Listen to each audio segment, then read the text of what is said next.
Good morning, dear students. In the previous class, I told you the difference between the man-made resource and the human resource. Did you remember it? Of course, you have to remember. The difference is quite simple. Man-made resources means the resource which is made by human being. And human resource is the human being itself.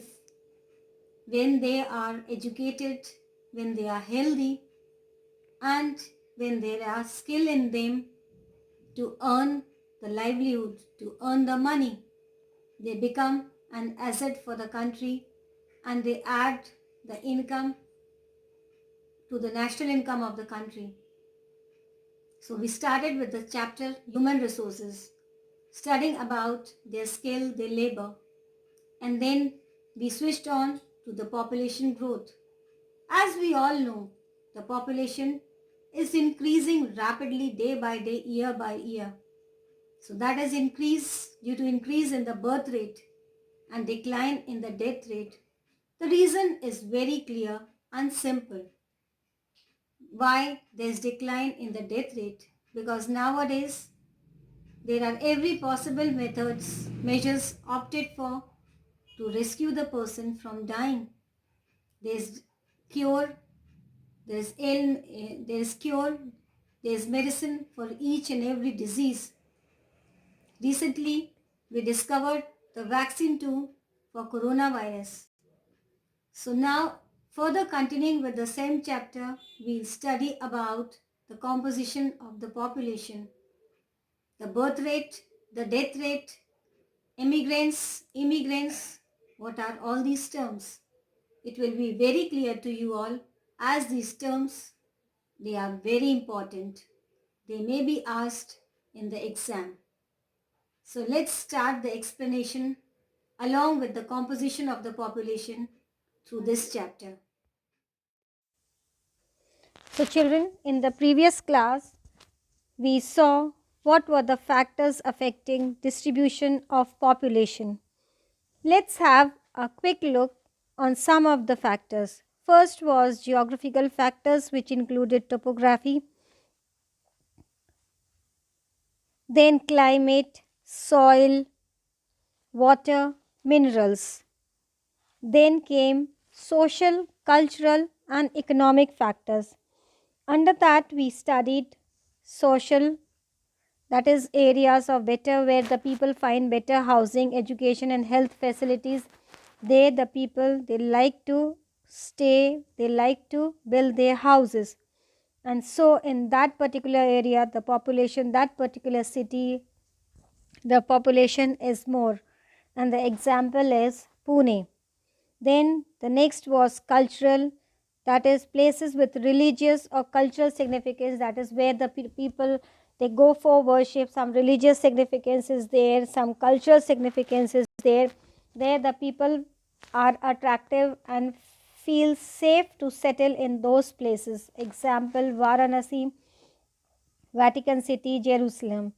Then economic factors. Economic factors means the area which leads to income, which gives more job opportunities to the people, especially to the youngsters. And if they find the place where there are large number of industries, factories set up, they try to go over that place and settle in that place. And the example is Osaka in Japan and Mumbai in India. These are the densely populated areas as they attract the people for the job opportunities. Now moving further, let's see another topic, which is population change. As the name suggests, children, it's a change in the number of people during a specific time. The world population has not been stable. The population, they keep on changing. It is not stable. And the population has increased manyfold, and we have never ever find that the population has decreased. It's almost increasing since the time immemorable. And this increase in population is due to many reasons. The change in the birth rate and the death rate. And major reasons for the increase in birth rate are better food supplies, better medical facilities. So these are the two main factors, that is better food supplies and better medical facilities. Nowadays children, almost each and every disease is curable. Recently we have seen coronavirus. So now the vaccine for coronavirus has also come in the market, and now corona is also almost finished from the society, from the country, from the world. So this also leads to population change. Then births are usually measured using the birth rate. Now what is the birth rate? How it is measured? The number of live births per 1000 people. So when the number of live births per 1000 people they are measured, it is known as the birth rate. And deaths are usually measured during the death rate, that is the number of deaths per 1000 people. So when we count the number of deaths per 1000 people, or the number of deaths or the number of births per 1000 people, it is usually the birth rate, and death rate is calculated. Children, births and deaths are the natural causes of population change. As we all know, the difference between the birth rate and death rate of a country is called the natural growth rate. So children, this birth and death are the natural causes of population change, and when there is a difference between these two, that is birth rate and death rate, it leads to natural growth rate. But birth rate is more than death rate. So as you can see, this population increase, how the population is increasing, and how you can see the measure, you can see the weighing balance, that population is more and it's increasing. So birth rate is equal to death rate, population remains same. What does it mean? When birth rate is equal to death rate, that is if the 5 persons are dying and 5 children are born, only then there are chances that population will remain so. But this doesn't happen at all. Birth less than death rate. When births are less as comparative to the death, then the population decreases. But is it happening so? No, we don't believe that it will ever happen. The population is increasing continuously, and there is no constancy that the population will decrease or it will remain constant. Now migration. Every time you have heard this word migration. What does it mean? Migration is the movement of people in and out of an area. Migration. So what is migration? It is the movement of people either in the particular area, or outside the particular area. And migration, children, it is another way by which population size changes. How? People may move within or between countries. So people are moving from one place to another, but they are there. So though there might be a change in one area, population of one area, but then the other area population increases. So in this way, people at times they move within or between the countries. Emigrant, people who leave a country, and immigrants, people who arrive in a country. So children, be very careful about these two words, emigrant and immigrants. Emigrant means people who leave our country and go and settle in some other country, and immigrants are the people who arrive in our country and settle in our country. Now let's quickly see the patterns of population change, how the population changes. First of all, rates of population growth vary across the world. Although the world's total population is rising rapidly, but not all countries are experiencing this growth. So children, this is also the case. So the population growth, it varies across the world. It's not the same in almost all the countries of the world. Though the world's population is increasing very fast, but not all countries are experiencing this population growth. There are still some countries who have high population, but there are few countries whose population is under control. Some countries like Kenya, they have high population growth rates, and they had both high birth rates and even high death rates to children. And as we all know, there is an improvement in healthcare facilities, so death rates have automatically fallen down. But birth rates is still high, and thus it leads to high growth rate. Population changes, population is increasing rapidly. Now the composition, population composition, how this population is composed. I mean, who all come under this composition of the, or how the population is formed.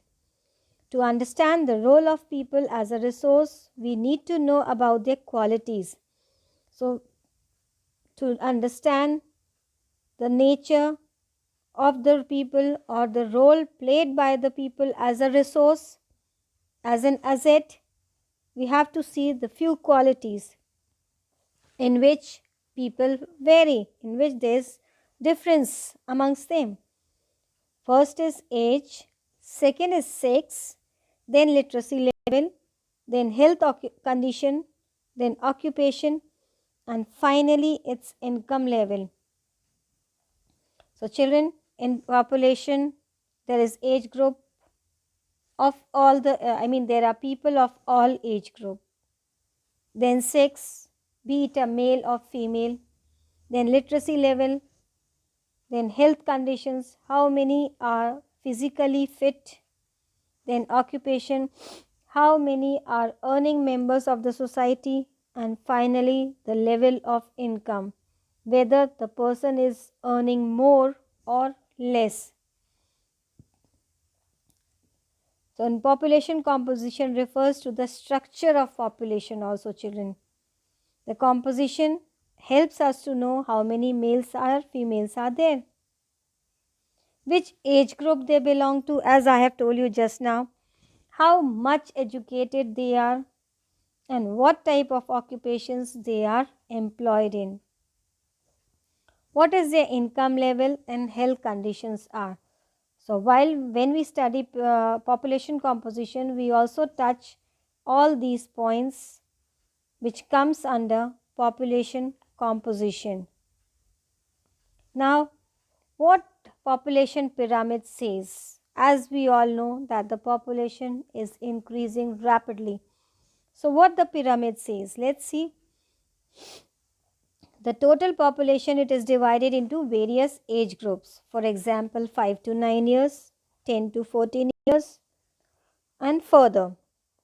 So the population, the percentage of the total population, it is subdivided into males and females in each of those groups. Then how many dependents are there in the country? That is, how many people are dependent on others, on their family members, on their parents for their livelihood, or how many percentage of the people they are ill, they are on the bed, just not adding any income to the family, to the country. So there are two groups of dependents. First, the young dependents who all are just studying or getting the education and not working. And the second is elderly dependents, that is the senior citizens who are quite old to earn any money.